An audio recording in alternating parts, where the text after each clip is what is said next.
Il sortira sans doute en septembre ou en octobre prochain et déjà le web s'enflamme concernant le nouvel iPhone. À quoi pourrait-il ressembler? Regardons cela en détail.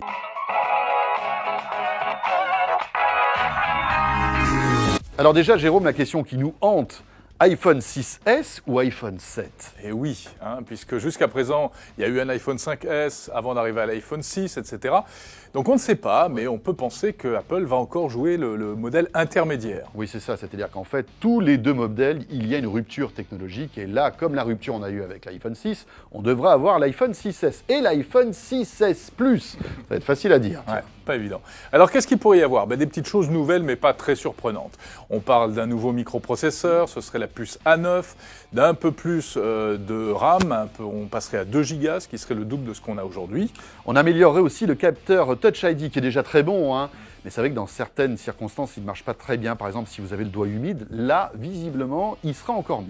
Et puis on parle également d'un nouveau micro qui améliorerait la qualité audio pour les appels téléphoniques. Et pour un téléphone, c'est plutôt pas mal. Alors, ce qui serait vraiment nouveau maintenant sur ce nouvel iPhone, qui devrait sortir donc à la rentrée prochaine, on va commencer par une rumeur persistante concernant l'appareil photo. Il serait de meilleure qualité. On passerait de 8 à 12 mégapixels. Petite rupture technologique, d'ailleurs. Oui, parce que ça fait un moment qu'on plafonne à 8. Exactement. Même si, en général, l'appareil photo de l'iPhone est reconnu comme l'un des meilleurs du marché. Mais il semblerait que le 8 mégapixels atteint son maximum en termes de qualité. Et là, il faudrait passer à une nouvelle génération. Véritable innovation, ce serait l'introduction de la technologie Force Touch. De quoi s'agit-il? Eh bien, c'est le fait qu'au niveau de l'écran tactile, en fonction de la force avec laquelle on appuie, ça fait des choses différentes. C'est presque du clic, en fait. Oui, ça permet donc d'avoir de nouveaux usages avec le tactile, c'est plutôt pas mal.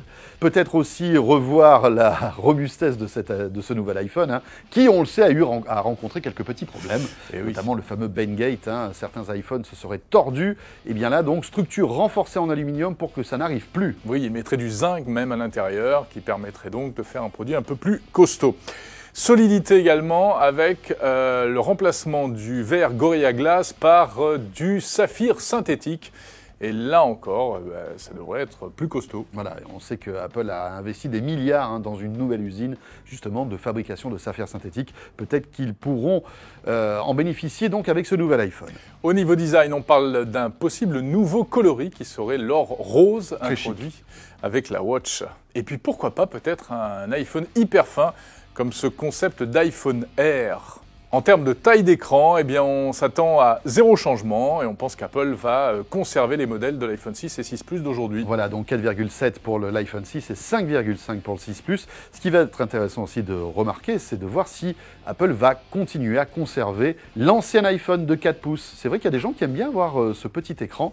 Là aussi, la réponse, ce sera en septembre prochain. Tiens, si on fantasme un petit peu, qu'est-ce qu'on aimerait voir sur ce nouvel iPhone? Oui, qu'est-ce qu'on pourrait bien imaginer? Alors moi, il y a un truc killer application qui me plaît beaucoup, mais je crois que c'est en train d'être préparé pour Android. C'est le fait de pouvoir allumer la torche en secouant l'appareil. C'est très malin. Bon, moi je rêve quand même d'une autonomie supérieure, mais bon, je crois que je ne suis pas le seul. Ouais. Ça serait bien qu'il y ait plus d'autonomie concernant cet iPhone 6S et qui pourrait aussi peut-être se recharger par induction, puisque tous les concurrents s'y mettent. Ça serait bien qu'Apple se lance aussi dans le bain. Ou alors en le secouant, là encore. Ah ouais, ça serait bien. Bon, on serait un peu bizarre comme ça, secouer son C'est vraiment pratique. Voilà ce qu'on pouvait dire concernant les rumeurs de ce nouvel iPhone qui sortira dans quelques mois à la rentrée prochaine. Ouais, on en saura plus peut-être début juin. À la WWDC, ce grand rendez-vous des développeurs que vous pourrez suivre en direct en intégralité ici même dans ce studio sur 01net TV. Allez, salut à tous, à très vite.